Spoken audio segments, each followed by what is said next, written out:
I have some experience already in marine algal forest restoration. I've been involved in a few projects in Italy regarding in particular the restoration of inter-tidal species belonging to the genus Cistoseira. And I'm also presently coordinating an Italian project on the topics of marine restoration in general.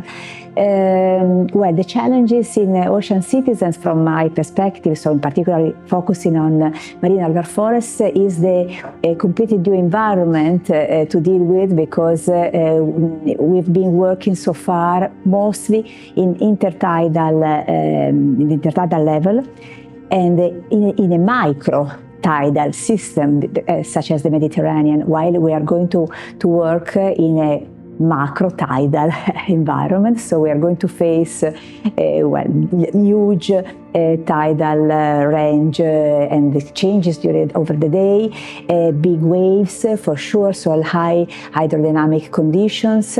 and so this will for sure be a big challenge for us, also in terms of designing the way to attach the macroalgae to the substrate, because the approach we are going to use is what is called outplanting. So this means that we are going to collect in a donor site the fertile parts, just small portions of the macroalgae that we are going to culture. Then we will take these portions in the lab, seed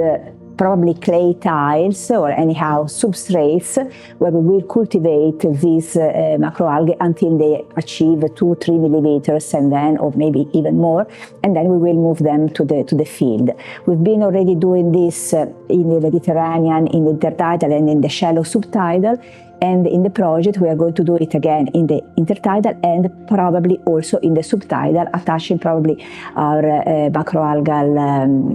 juveniles on the SER systems.